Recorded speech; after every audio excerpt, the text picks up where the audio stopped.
Selamat sore untuk kita semua. Perkenalkan, nama saya Bonaventura Jandrikasi, NIM 2021-21-0466. Saya mahasiswa dari Universitas Flores, Fakultas Keguruan dan Ilmu Pendidikan, Program Studi Pendidikan Ekonomi. Sekarang saya berada di semester 3. Baik teman-teman, kita langsung saja dengan sub yang pertama, yaitu cabang ilmu ekonomi.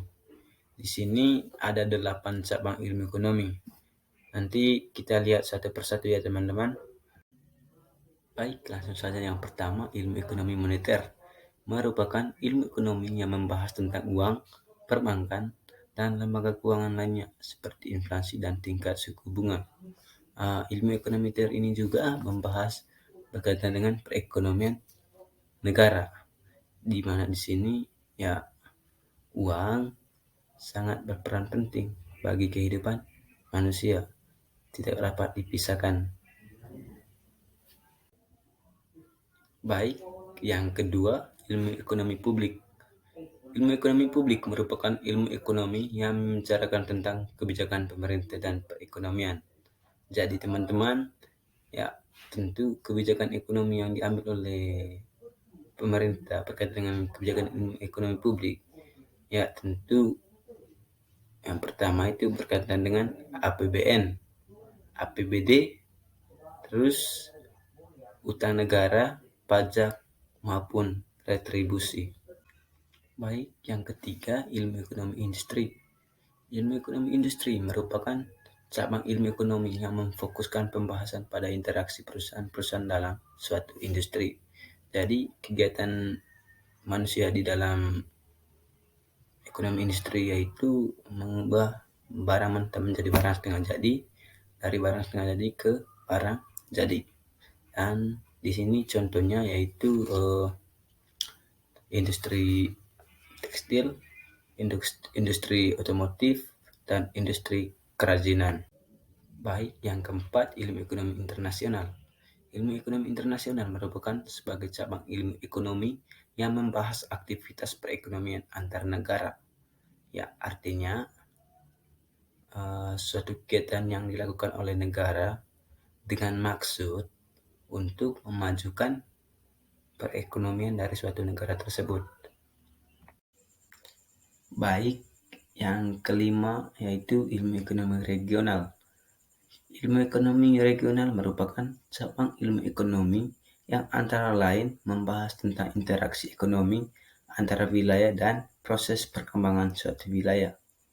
Jadi ilmu ekonomi regional ini suatu bentuk kerjasama antara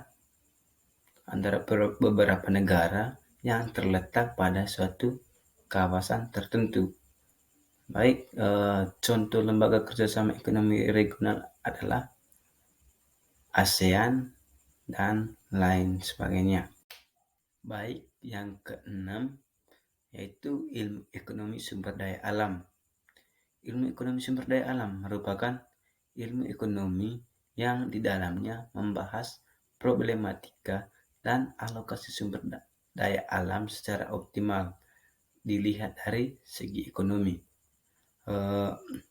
Ilmu ekonomi sumber daya alam ini juga membahas konsep dasar mengenai kegiatan ekonomi dan pemanfaatan sumber daya alam serta dampaknya pada lingkungan atas dasar pemikiran kegiatan ekonomi dengan mengkaji pemanfaatan sumber daya alam sebagai faktor produksi dan berbagai permasalahan sebagai dampak dari aktivitas ekonomi.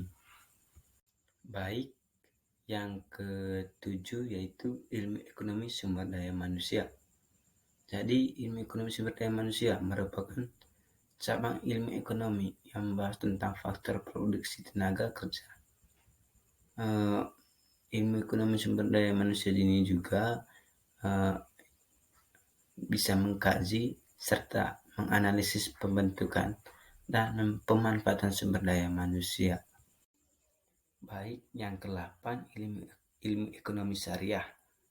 Jadi ilmu ekonomi syariah merupakan cabang ilmu ekonomi yang bertujuan menerapkan ekonomi Islam. Jadi ilmu ekonomi syariah ini juga membahas mengenai sistem ekonomi yang mengimplementasikan nilai dan prinsip dasar syariah yang bertujuan atau yang bersumber dari ajaran agama Islam. Jadi nilai dan prinsip syariah yang secara universal dalam segala aspek kehidupan, termasuk dalam aspek ekonomi. Oke, baik, sekarang kita memasuki dengan subtema yang kedua, yaitu masalah ekonomi. Jadi ada dua masalah ekonomi. Yang pertama menurut aliran klasik dan yang kedua menurut aliran modern. Baik, kita akan menjelaskan satu persatu berkaitan dengan masalah ekonomi. Yang pertama menurut aliran klasik. Jadi menurut aliran klasik ini pokok masalahnya yaitu yang pertama produksi atau kegiatan manusia untuk menghasilkan barang atau jasa. Yang kedua distribusi atau kegiatan menyalurkan barang atau jasa dari produsen ke konsumen. Yang ketiga konsumsi, kegiatan manusia untuk mengurangi nilai guna suatu produk, yaitu barang dan jasa. Baik, karena menurut aliran klasiknya sudah selesai, langsung saja kita yang kedua, yaitu menurut aliran modern. Baik, dalam menurut aliran modern ini, pokok masalahnya itu yang pertama, apa, bagaimana, dan untuk siapa. Baik, dalam arti apa yang berarti barang dan jasa apa yang akan diproduksi dan dalam jumlah berapa. Yang kedua, bagaimana, yang artinya membahas proses barang tersebut dibuat dan bagaimana mengkombinasi faktor-faktor produksi atau sumber daya alam yang ada dalam produksi. Yang ketiga, untuk siapa, dalam arti barang yang akan diproduksi itu untuk siapa atau lapisan masyarakat yang mana yang akan menikmati barang dan jasa yang diberikan, dan bagaimana agar barang dan jasa itu sampai ke tangan konsumen. Baik, teman-teman, mungkin itu saja yang saya sampaikan. Semoga ilmunya bermanfaat. Sekian dan terima kasih.